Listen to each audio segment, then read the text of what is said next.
Hello, Fred Coon interviews our next guest expert. And now, here's Fred. Welcome, everybody. Workplace Strategies. Our guest today is Kathy Gamboa, VP of Market Transformation, and in that role, she has stabilized and refined a business model for 29 locations, which was a $144 million initiative impacting 75% of the company's workforce. As HR Director for AT&T and TCI, Kathy led a team of 12 HR experts supporting over 1,200 employees in 3 states. Generation Z. Why should companies care about Gen Z? So, my first question, Kathy, is what is Generation Z and why should a business owner care? This is our latest and greatest generation. These are folks born from 1995 to 2012. And why I care as an employer is they're coming of age. This 23 million strong population coming of age or entering our workforce between 2013 and 2020. So it's important that we understand what they are looking for, what they value, and how I can best support that in the workplace. This tech-savvy, socially conscious group really wants to be able to contribute. They want to be able to support an organization. They want to feel a sense of purpose. And this is a group that there are multitaskers on steroids. I mean, they are busy engaging multiple mediums of technology while they are trying to carry on conversation, read something, watch something. It's really fun to sit and watch them interact with each other in a group. This is a fiscally conservative group. They've lived in a recession, so they really are thinking about savings. They're thinking about being economic with their purchases. And, this is a group that's diversity is an expectation for them because this is how they've grown up. They want creativity. They want collaboration. They want creative problem solving, and they want critical thinking. This group is definitely a population that has some similar traits of our Gen Xers and really wants to be part of solutions. Let's just talk for a second about technology and the impact. You keep mentioning technology.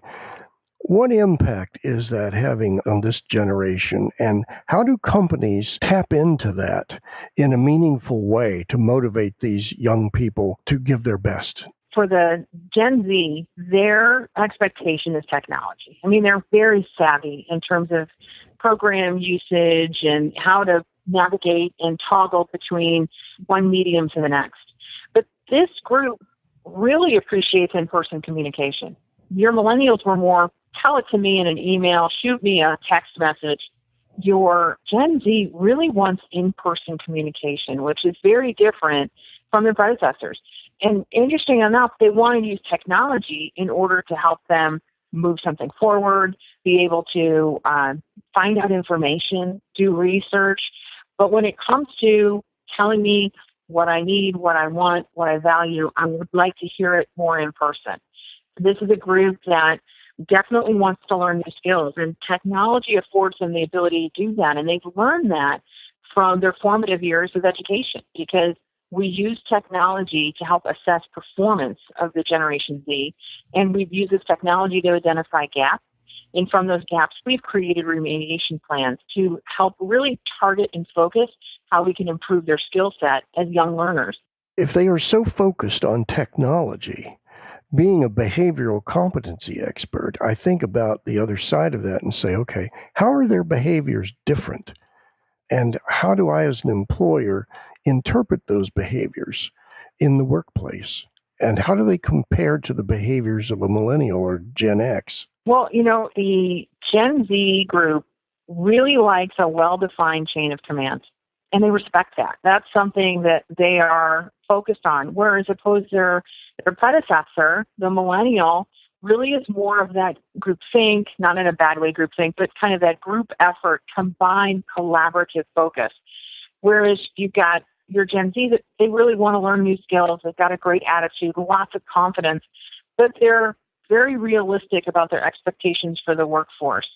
They know that they aren't going to walk right in and be leading that team of people. They know that they have to learn skills. They've got to put in some time. They know that they've got to really understand what the opportunities are in order to move up that chain of command. Well, they sound like the future of the company, quite frankly.